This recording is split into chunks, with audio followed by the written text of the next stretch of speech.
You are listening to Live Free with Rebecca Packard. With this podcast, Rebecca will help spiritual entrepreneurs and mompreneurs experience emotional freedom so that they can create calm and balance in all areas of their life. If you're ready to release your emotional baggage, trauma, and that constant feeling of overwhelm, then you are in the right place. Your journey starts now. Here's your host, Rebecca Packard.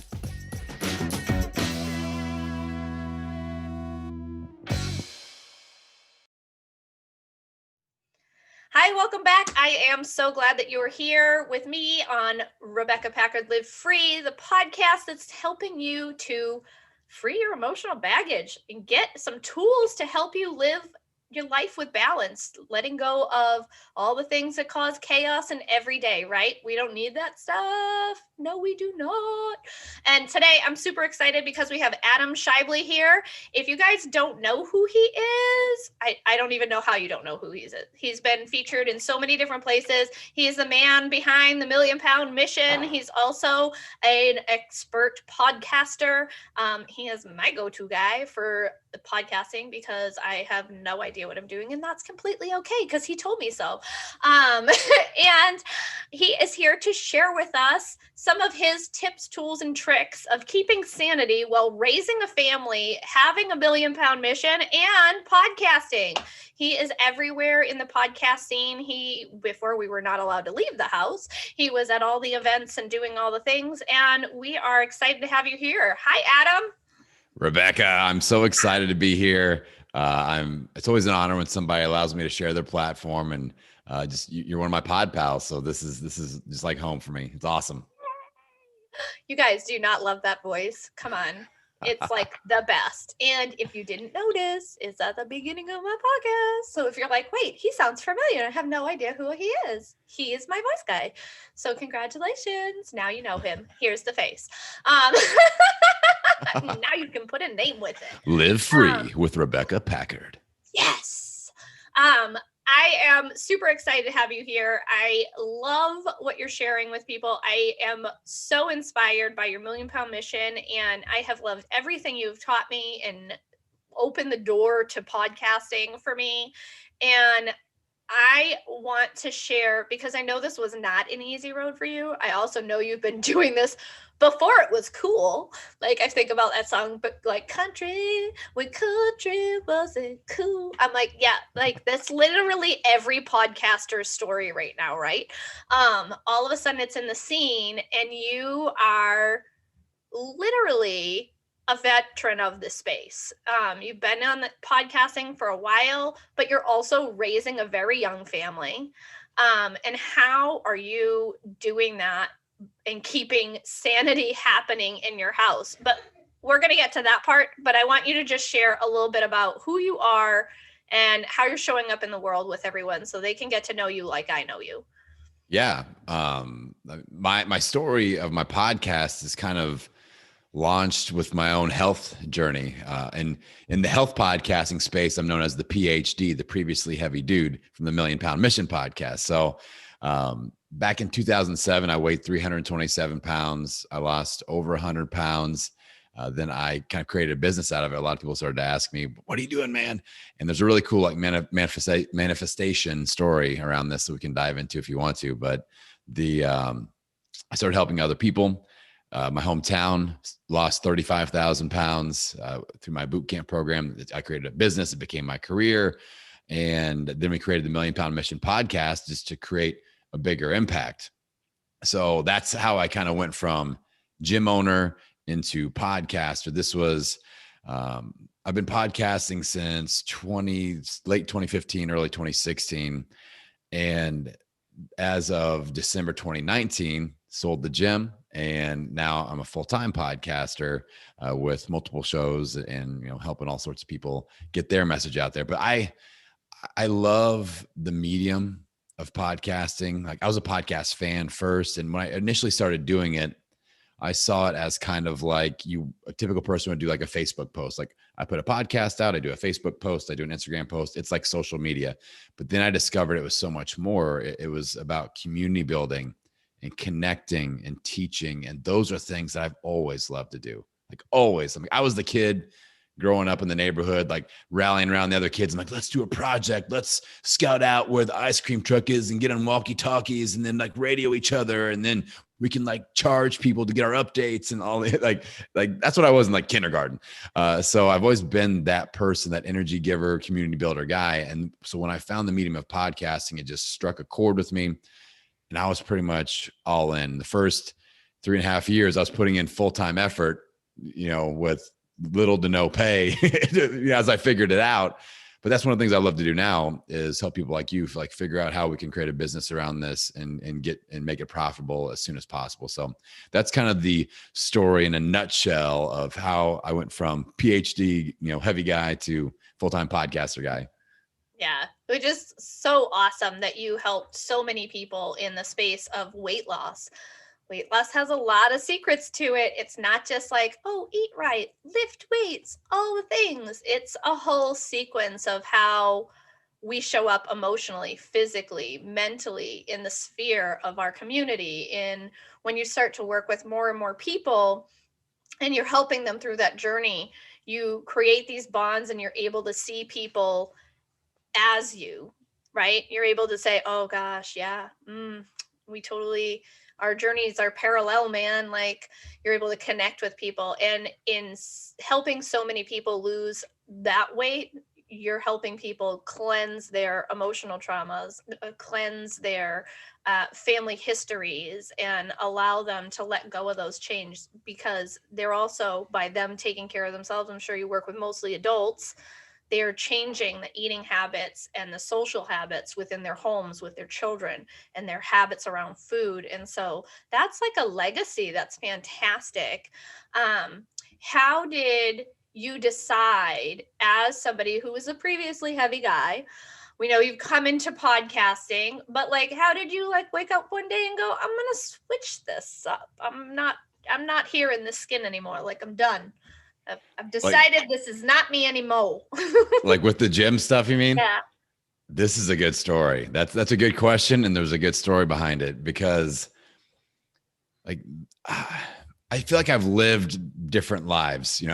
I'm 40 years old, and I've lived like growing up, even before I got heavy, I was a really, really good athlete, like very high level basketball player. I'm in Indiana. I dunked a basketball the first time in 8th grade in a game, like very athletic, 43-inch vertical jump.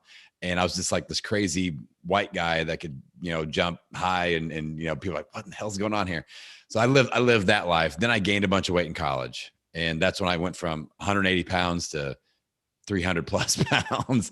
You were like, freshman, what? I quit playing basketball and I started drinking alcohol and eating, dorm food. And I found those little magic like swipe cards, and I was like, ooh, my friends have those and they're not using all their points. Yes. Amazing. So not know all about those. Yeah. So I kind of lived that life. And then I got into the strength training world because that's something that heavier people can do and still like be good at. And like, I'm healthy. I lift weights. So I could, deadlift 700 pounds. I was competing in Highland games and throwing trees and wearing my kilt. And so I lived that life. So, but then I got into the health scene, like the weight loss, what the story that you heard earlier. And that was just my all-in passion. Like I was just so into making a difference for people in my hometown. And I loved it when I would see that light come on in their eyes and then hope returned. Like they've been like, I've done this and I've done that. I've done everything. I just need help. And I just tell them, plug in, borrow some of my energy until you build up your own. And I did that for like a decade. And eventually it got hard for me to say, keep plugging in. It was just wearing me down because all of a sudden there's all these people that are really struggling hard. It's eventually just kind of brought me down to a level that I didn't like. And I didn't like going to the gym anymore. There was a point less than a year ago, still about a year ago, where I'm walking in and I'm just like, man, I really don't want to be here. And for the previous decade, it was like recess every day. I'm like going in, I'm like, yes, who do I get to save live today? And I would just go, I'm like, I don't want to go in. So I started going in less. I started getting complaints from my clients and members because I'm not around as much. They started seeing me do more podcasting because I started to kind of get that itch and that bug.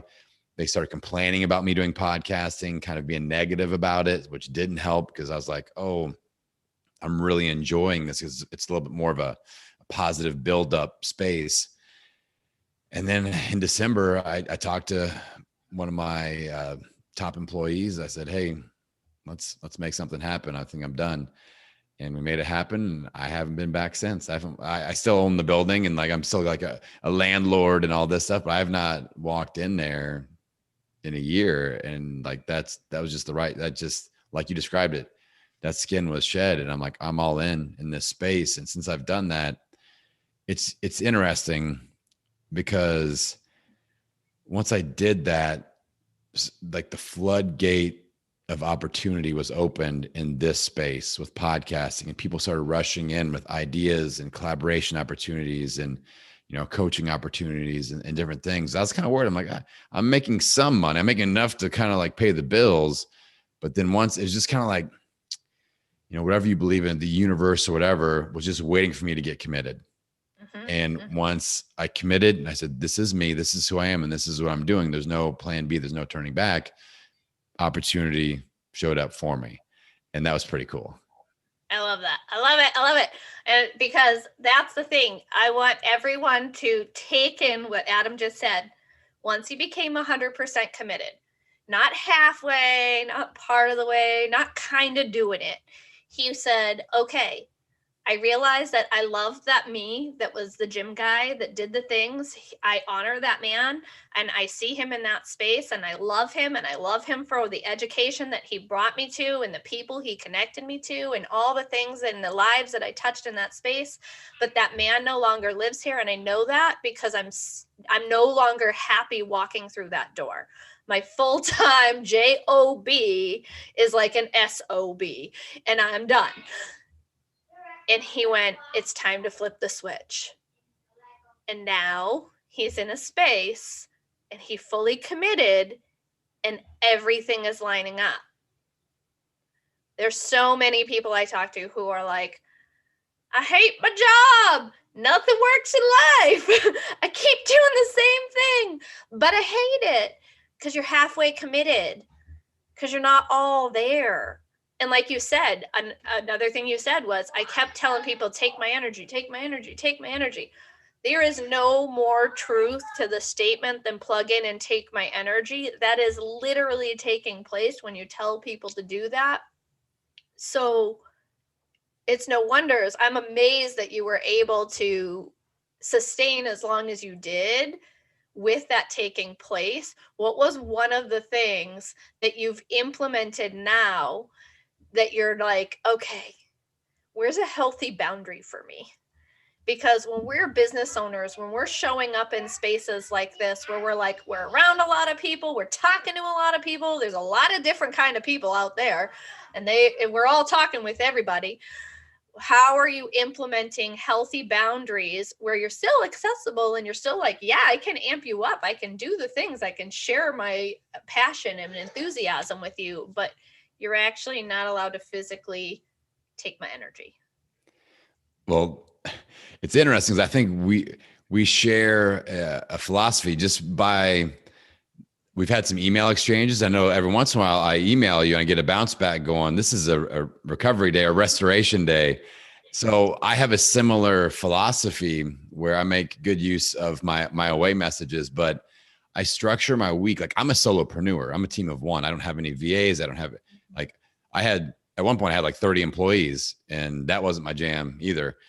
So all that skin was shed, and I'm like, I can legit do whatever I want, and I can work from wherever I want. So if we, whenever the pandemic is over, I can go work from anywhere. We can live anywhere. We can go on vacation and I can work remotely. It can happen. If I have Wi-Fi, I'm good.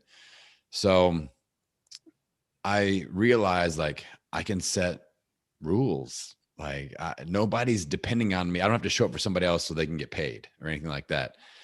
So I was able to set up my schedule where I have a flow through the week. So like Mondays and Thursdays are kind of setup days. Like, I set up, miscellaneous. I was in a program called Strategic Coach. They call them buffer days. And Tuesday and Wednesday are my connection days, where I do all of my coaching, my podcast interviewing, all my networking, my follow-up calls, all the sales, but the marketing, all that stuff. And it's all that all day long, and it's amazing. Then I usually, if I have a new project I'm working on or something I'm launching, I'll take Fridays and I'll just work on that only, and that's it. And then Saturday, Sunday, always off. But if I don't have a new project coming up, then I take Friday, Saturday, and Sunday always off. So I've got kind of Monday and Thursday are the bookend days. Tuesday, Wednesday are like the meaty, like high action, high energy, focus days. And then the weekend is recover out. And like I get more done than the average person that works 12 days a week because of this format. Absolutely.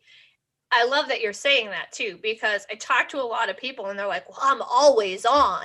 I'm like, no, you're not. Because after 90 minutes, you've shut off, whether you realize it or not. You could be hustling. You're not hustling. Your energy is tired and you're actually not as motivating to anyone outside of your space, because you can't go for more than 90 minutes without switching tasks, which is why I love that you said that, like, okay, so these 2 days, I go between 3 different things. So I'm sure you have those blocked and windowed of like where I show up, how I show up, what I'm doing.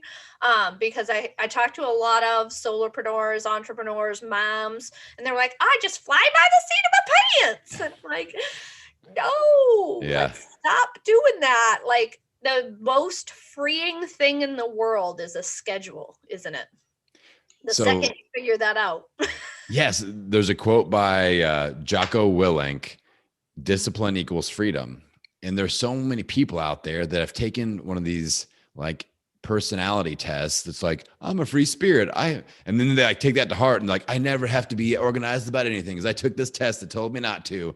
And I'm like, okay, but if we have a little bit of structure and then you can be free, like I just don't get it. I'm highly organized. I'm very disciplined. I don't expect everybody to operate at that level, but like there's wasting time and there's not wasting time, and like there's being efficient and there's not being inefficient. Which side of that line are you on? And you got to get on the efficient side, because if you're like wasting time doesn't help anybody. No, it just spins your wheels, and that leads to frustration, which leads to burnout, which leads to self-sabotage. And that doesn't help anybody in any way. What is one of the things that you're using to help you keep on track of your schedule and how you're running life? I got a lot of a million things. There's a lot of structure. I've got a spreadsheet that I live by that I call my hub, which has kind of like my top 3 tasks for the day. And then I have like the other category, like if there's time, then all the other gets done. But the top 3 tasks, like I have to, as a natural overachiever, allow myself to be cool and satisfied with hitting my top 3 most important things. And the average person will just answer email all day and let everyone else like ping back and forth. And like, it's just a disaster and they hardly get one thing done. So if I get 3 big things done that day, I'm good. And I got to be good with that. So I use that hub structure. I use like my favorite, like dumb little thing that I use is the Boomerang app in my Gmail. And there's a certain level that you can get for free, but I use it so much I have to pay for it. And it's not that bad. I think it's like $10 a month or something like that. But I get an email in and I boomerang it back to when I actually need to read it. So if it's like a calendar reminder, it bounces back to that day that the interview is on or whatever. If it's something I need to answer now, I do it now. If I had something I need to answer this afternoon, I'll boomerang it to this afternoon or tomorrow morning. I hit inbox 0 daily.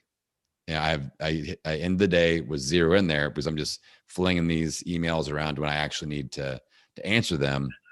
And that works really, really nicely. So, and it just feels good because you don't have the email monster like laying on top of you every single day. So those are a couple of things that really help me quite a bit. Yeah, that's awesome. Yeah. And there's a lot of tools out there, you guys. So try a few on. I know some people get so frustrated. They're like, well, so and so is in this market and we're in the same space and I try and use it and I hate it. And I'm like, then stop using it. Find a new one. Like literally, if it doesn't work, there's a bajillion other options out there. I'm a paper and pencil kind of gal. I literally have like 1980s. Welcome to my life. I have a written schedule and then I sync it because all of my things are automated and everything comes synced on my calendar. But I like to have that physical copy because then I leave it out and I go, hey, husband, this is what life looks like for the next few days. So we can all be on the same page. So whatever works for you guys, just try a few different shoes on to see what fits so that you can really start to hone in that time suck. One of the best things I think I ever did, I don't know if you've done this or not, but there's like a test online that you can be like, are you literally wasting life by doing stupid things? And it's like, fill out these answers. And then it tells you like, oh my God, you could have 8 extra hours in your life every single day if you weren't doing this, this, and this. And you can start to hone it in. And with that, who else our time sucks? I love children. I love my children. You guys hear me say this over and over again. I love them to death. But children take a lot of time. They literally are the time of all things. You'll be like, I'm going to be busy and doing amazing things. And then someone shows up and they monster stand there. Like they just silently stand and stare until you look over and they're like, I need Cheez-Its. And you're like, okay, let me block off my train of thought here and go figure out where the Cheez-Its are. How are you? You have 3, 2? 2 kids. I have 2 kids. 2, okay. I'm like in the 2 space also. And yours are how old? My daughter Hannah is 5 and my son Henry is 10. Yes. 2 different planets. You were a dad on 2 different worlds. Mine are lucky. They're 6 and 7. One just turned 8 today. So we're in a 12-month window of separation. So we're pretty parallel in everything we do, but you're on 2 different universes. How are you keeping running a business, being a husband, and raising humans balanced? It's hard. Like it's a hard thing to do. It's something that a lot of entrepreneurs struggle with, especially people that jump in from like a corporate space to entrepreneurship. And it's also hard a lot of times for the significant other to understand. Like I battle back and forth with not only my wife, but with like my family members and stuff. Like I have to explain to them that just because I'm an entrepreneur doesn't mean that I can just like stop doing what I'm doing at the drop of the hat and go to the grocery and get you something or something. Like I have hours that I have things that I have to do. And there's always something to be done. And then on my side of the coin, I have to realize that I need to set limitations on those hours and not go, well, I'm just going to work all day long. Like there has to be family time, spouse time, personal time, and you have to fit all that in there. And it got really interesting with the pandemic. When the pandemic hit, our kids, it's like fun confetti. Our kids' schools shut down, and it's at home school. My wife's a physical therapist, so she was able to continue working. I'm like, do it. I got this. I'll figure it out. And I was at home doing the stay at, I work from home in my pod bunker here in the basement anyway. And it just had the kids home and I had to get them going on their lessons and things like that and do virtual meetups with them. And their teachers both did brag that they had the best Zoom chat meetup because I got my ring light, I got my background and like the mic, the pro mic, and the teachers like couldn't figure out how to like mute out kids. I'm like, hit the mute all button. And so I was like doing little, impromptu seminars on how to use Zoom. Yeah. But like, you just have to be organized and you also have to realize like, you're kind of responsible for these people being brought up and you have to invest time in that and you have to be okay. So, all right, maybe I lost 2.5 hours out of my normal work day because I'm doing at home school stuff, but we figure it out. And I still, I figure out when I can do my interviews and I figure out when I can do all my marketing work and all that. And, I got up early and normally I'd work out early. So instead of doing my workout while they're asleep, I would record interviews while they're asleep because then I can have a quiet house. And I'd work out while they're doing lessons and they're, occupied with that. So you just figure it out. And it's especially in like the weight loss space, a lot of people use their kids as an excuse as to why they can't get healthy. And I flip that on its ear and I say, your kids are an excuse.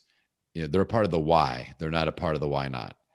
And so they have to be an excuse that you make to go and invest time in yourself. A healthy mom is good for everybody, and you being around is good for everybody. I've got people that were very important in my life growing up that aren't here that I would have loved to have an adult conversation with, and they didn't take care of themselves, and they're not here to have that conversation. I'm making sure that I don't do that to my children. So it's balance. Again, it comes back to having structure, having a schedule, and just having awareness. I switch my stuff up, my flow up all the time because I just feel like, I'm just feeling out of balance. I need a little bit more self-love time, or, I'm really big into the bedtime routine with my kids, but sometimes if I'm just like, Daddy's feeling kind of cranky tonight, I'm just going to go down and watch some Outlander and on Netflix. And so much. Like I just have to, in the space of, we got the kilt, we got the Highland Games, we got the Outlander. Do you play the bagpipes? Because I do. Like I can show you a picture. I have a kilt picture right here. Do you? Oh, yes, I do. I need them to bring. I'm hardcore. Oh that my was god! when I was great big. Yeah, Nice, in my kilt. nice. I threw throwing javelin. the trees. Yeah, I didn't throw the tree, but I have done javelin, shot put. I did all the things. Play the bagpipes. I'm like, and I need that. My Droughtlander is like intense right now. I'm like, Sam Hewen, I need the next season. I didn't. Okay, here's the thing about Outlander.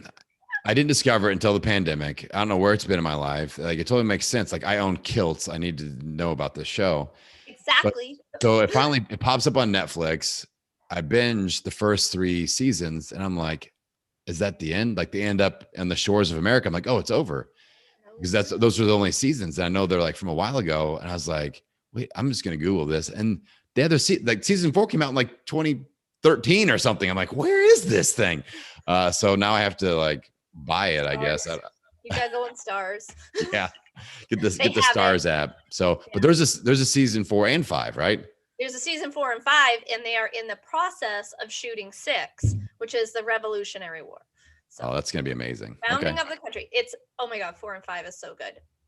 We digress, but like, we got to get our Scott on here. I'm big on my ancestry. I've been healing a lot of wounds in that space.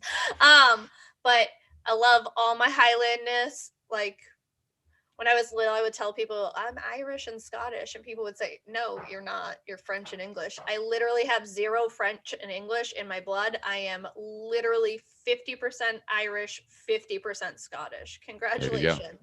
I go, and that's why I'm tiny and angry sometimes. Just feed me. I'll be fine. Feed me. We'll be good. Yeah. But I love it. That's how the Scots roll. It's how we roll. Like, it's just in our blood. We just do the things, right? We're taking over all the things. Congratulations, Scots everywhere. I love that you put that out there, that like schedules change. You guys, we have been taught literally in school, they'd set you up for this. They're like, every single day you have to do the same thing. Regimen, nothing ever changes. That's not real life ever. Like, it's just not. People get sick. You wake up someday and you're like, oh gosh, I have a kid that's not going to school. Or, oh God, we're in a pandemic and everyone's staying home for 4 months. Congratulations. But you still have to keep working. You have to have open conversation. You have to be able to have that conversation with your family and your spouse or significant other of, hey, these are my times. This is how I'm going to show up, and this is how I can support you, and this is how you can support me, and this is how we can make this work, because it is a conversation that needs to take place, because so often I struggled with this when I started. You struggled with it. Every single person who becomes an entrepreneur will struggle with this at some point in time of, just because you're home doesn't mean you're not working. Or the famous one of, well, you're on your phone. And I'm working. Like, I'm not participating in social media, like in the space of let's just hang out. I'm physically working. So having those hours, having that conversation, having that space of, if we're doing this, then this is what's actually taking place. Please be conscious of that and have respect for what our goal is. And I think that's another thing, is having that picture to share with your family of like, this is what I want the legacy to become, and this is how I can show up for us if we do these things. This is how I can support us. Because a lot of the times I think we forget to share that vision or that passion that's happening in our head into a way that they can take that in. And we're kind of like, I'm gonna do this, like, and they're like, you said what? What? Huh? What the hell are you doing over there? And you're like, I'm working. And they're like, I'm sure you've had that happen. Oh yeah. Too. Yeah. Well, the interesting thing is, the more my kids are home, I start pulling them in to like explain things, and they might even get it a little bit quicker than what my wife does sometimes, why dad's doing certain things. So I started pulling them in, even as recently as like last week. They had Thanksgiving break back at home, and I was like, all right, we're going to do some Instagram Reels videos together. And we started like scripting out some stuff, and I'm like, this is what we're going to do. And I told my daughter, I'm like, we're going to do 3 wardrobe changes. She's like, oh my God, this is amazing. So I pulled them into it, and then we filmed the videos, and then they're watching it. And then an hour later, I show them, I go, we have 3,000 views on this video. And they're like, what? And 3,000 people watch this in an hour. I'm like, yeah. And they're like, this is so cool. So they're starting, like, they understand why dad's on his phone messing around with stuff now, sort of. Like, they get like getting other people involved, getting other people's attention, why I do what I do sometimes and Yeah, act I love silly. the one with the bars you guys did the other day. Where Yep. They're like, ready, here we go. Yeah. But like, that's the thing, is like having that conversation with your family so that they get involved, so they understand that you're just not hustling for yourself. Because I think a lot of the times the outside view is, well, you're just doing this for you. And I've heard that a lot from people of like, well, I'm trying to run this business and my spouse isn't behind me and they just think I'm playing. And it's like, well, I think everything we've covered here in the space of, do you have a schedule? Are you making sure you're balanced in that schedule? Because you're right, 16 hours of hustling and grinding, you're not doing yourself any good or your family any good. And I know people say, oh, you got to work hard to get paid and you got to do all these things to show up. But you have to have balance. Nothing is good with balance. Like, lots of ice cream, not good. Lots of lettuce, also not good. Healthy balance of all the things, right? Yeah. And Yeah. healthy conversations, because your goal is to be successful for your family, right? Yep. Yeah. And sharing those goals. And like, I had talked to my wife recently. I'm like, listen, business is expanding. I'm serving people in a really broad time range, like time zone range. Like, I'm in Indiana, they're in Australia, they're in India, they're in China, and so I'm like, I'm going to take one night where I work past 8 p.m. Eastern, which is Tuesday nights, and then one night where I work up to 8 p.m. Eastern, which is Wednesday nights. And those are my 2 late nights where I'll still be doing bedtime routine for the most part. But, I just had to explain that, like, this is just what I got to do right now. But I'm the dad that's there for everything else. I'm the dad that if school calls and one of the kids is sick and needs to be picked up, I go get them and they're just home with me, and I can shift things around. But I'm the dad that doesn't work on Fridays. I'm the dad that can be there and coach teams all weekend because I can shut everything else off. So there's balance, there's sacrifice, and open communication. It's not normal for somebody to work until 9 or 10 o'clock at night talking to people in Australia and China, but I just do that once, and I just get very efficient with that time. I make sure those time slots are open for those clients that I have to serve. And that helps. And so having that conversation is a good thing. Yeah. And I love that I know a lot of people say, oh, like, I don't know how to make it work. You guys, everything we share here is going to help you to create that balance in your own life. Obviously, take what works.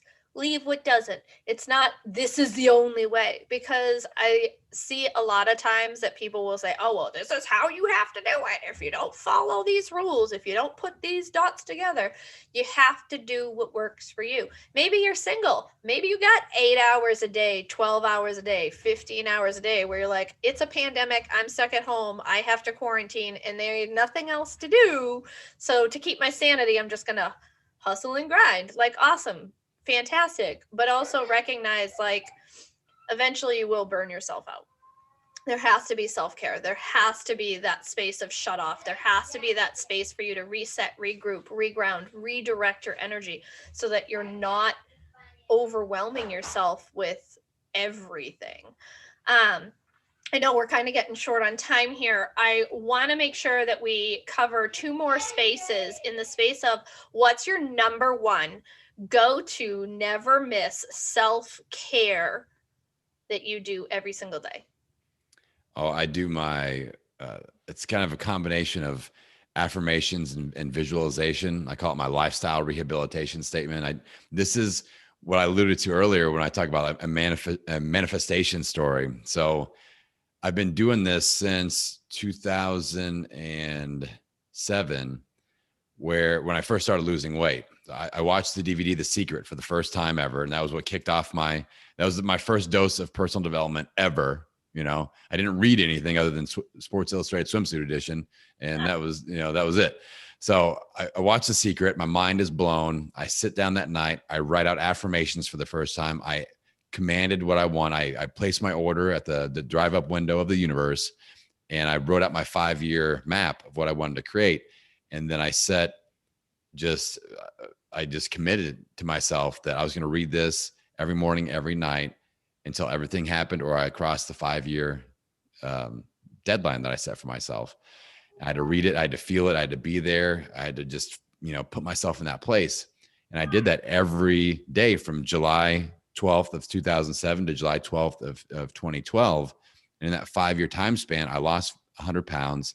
My hometown lost 35,000 pounds. I got out of $40,000 of credit card debt. I created a business. I opened up an 8,000 square foot fitness facility. I had 30 employees. Like, we had this huge impact, got married, started a family, the whole thing in 5 years. And I never missed a day. I never missed a night.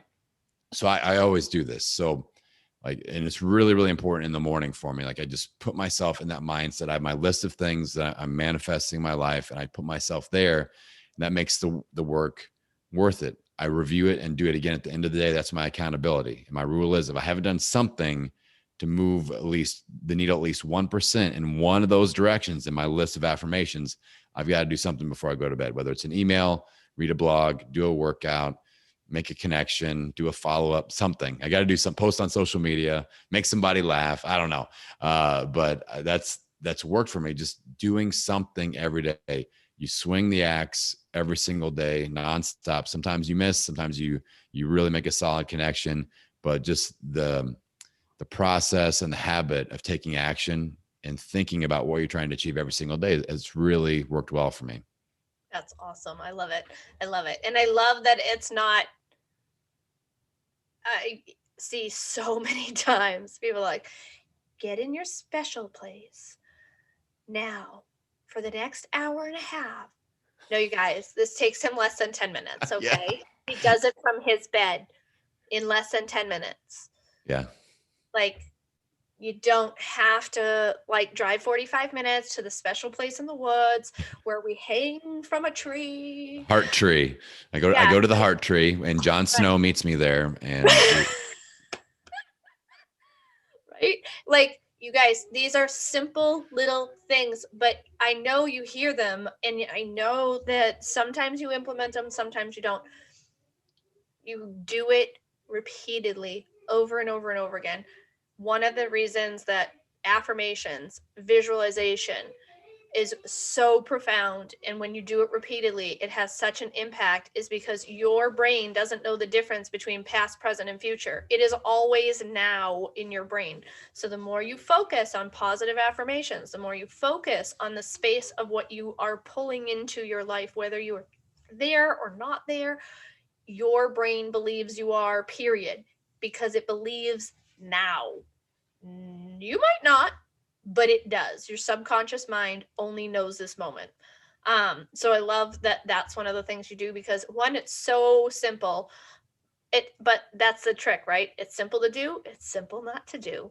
Yep. So one of the ways that I did a lot of affirmations, I still do affirmations. I'm not quite as diligent as I used to be. I kind of do gratitude with my affirmation now. But I would set an alarm and say, this is the time to do my affirmations. 1, 2, 3, go. So if you're having a hard time keeping on track with your affirmations, set an alarm on your phone, write yourself a note, or even better, like that. I say I don't do affirmations a lot, but if you come to my house, you might think I'm a little crazy, because all over every aspect of every light switch, every cabinet, you open the cabinet to the teacups, there's affirmations. The light switches all have affirmations. So they're there. I think I just like, am in that space of like, I do them all the time, so I don't even realize I'm doing them anymore, right? Yep. And then in the space of so many things going on, and you're touching so many lives, you're showing up for so many people, and you're just this energy, you guys, it's in his voice. It's all the voice, come on. Well, and the fact that he's a Scot, so we're forever entwined because of that now. And how is it that you, in the space of showing up in all these spaces, in showing up on social media and in your family, how are you keeping balance? I mean, I think one of the cool things about my life is like, I love it. If I'm posting on social media, I'm doing it because I love it. If I'm talking to podcasters, I do it because I love it. You know, my work is my play. My play is my work. In my family, my kids are amazing. I love to just sit and be curious with them and figure out what they're thinking about stuff. It's hilarious, you know, so I feel like for me, balance is just making sure I'm always doing things because I love doing it. And it comes back to being a solopreneur. Like, I don't have anybody bossing me and telling me that I have to do something or not something. Like, if I want to pivot and rebrand my show, I can pivot and rebrand my show. Like, I get these feelings every once in a while. I'm like, I think if I show up, if I kind of get that same feeling that I did with the gym last year, I'm like, I kind of am not into this. Like, it doesn't feel right anymore. I am willing to follow that intuition now more than ever and go, okay, let's pivot. Let's explore. Another one of the kind of weird things that I do is at the end of the day, there's a certain amount of time, like, all right, I'm shutting down, but I will ask my subconscious a question. I'll give it like homework to work on. And I heard about this from Josh Waitzkin, who is the guy that is the subject of the movie Searching for Bobby Fischer, the chess prodigy. And he talked about ordering your subconscious to think about something, then shutting your brain down and like asking it to come up with answers for something that you're trying to figure out, that you're struggling with or whatever. And I do that at the end of the day. And then usually when I wake up in the morning, I've got really good ideas about it. And I'm like, this is so cool. It doesn't always happen. It's not like, you know, but it happens more often than I thought it would. So to me, it's all about making sure that you're in love with what you're doing, you're passionate about it. That always keeps your energy levels up. And if you start to get that little intuition that things may be going outside of those lines, then be confident in making that decision to go, okay, there need to be some adjustments that need to be made, and just being in that self-analysis mode all the time. That's how I keep that balance going. I love it. I love it. You guys, I really hope you take in what he's saying, because so often people are terrified to change. They're terrified to move outside of their comfort zone, which is also like, yeah, it's scary, but it's also because you're functioning on a 2,000-year-old program system that just says don't get eaten. It is okay, because if it doesn't work, you can go back to what you were doing if that's where your comfort net needs to be living. But it's okay to do something different. It's okay to shake things up. It's okay to change routine and to be open to shifting and changing your routine, because I find so many people just trudge along And it's like, oh God, it's no wonders you all have RBF like it's your job, because you're just angry showing up in a space you no longer want to be in, but you're so terrified to move to the next space. But everything in your heart says, I've already finished this quest. It's time to go on to the next one. And you're fighting it. So open that gate, let go of the resistance of change. Be open to having more freedom through schedules, and show up for yourself in the space of reaffirming the things that you want, letting go of the things that you don't. It's really, you guys, so simple, and it doesn't seem like it would be as profound as it is, but it literally, everyone you've heard has shared some kind of tidbit that goes along in this space. And the more that you show up in this space, you're going to hear more and more people say there's like 15 things that every single entrepreneur that I know does. And it's fantastic that, because you're just reaffirming it. These things work, and they're simple, and you don't have to live in struggle, and you don't have to live in chaos, and you don't have to live with that weight of the overwhelm. This has been so amazing, Adam. I have loved having you here and talking with everyone and sharing your gold nuggets and your love of all things Scott. I gotta make me some Scotch eggs. I'm not gonna lie, one of my faves. But can you tell us, where can we find you? How can we connect with you? What social media platforms should we find you on?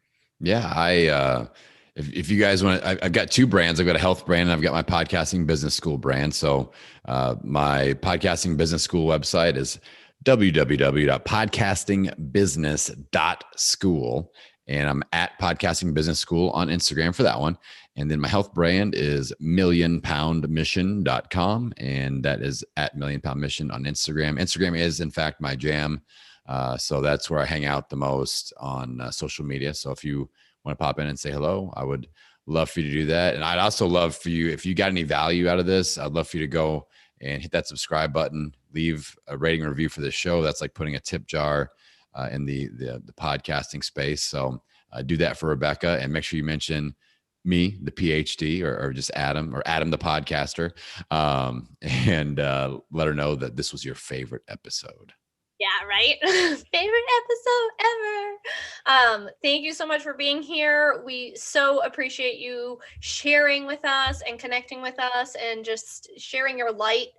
You have touched so many lives. I know you're going to touch so many more, and I'm excited to have you in my space and touching my life, because all of us are leaving a legacy, you guys. Every one of us is leaving a legacy. So make sure it's a good one. And we will see you again here next week at Live Free with Rebecca Packard. Thank you for joining us. Well, hey there. Thanks for listening to today's episode. We would love it if you would leave us a rating and review in your favorite podcast player. And don't forget to hit that subscribe button so you never miss an episode.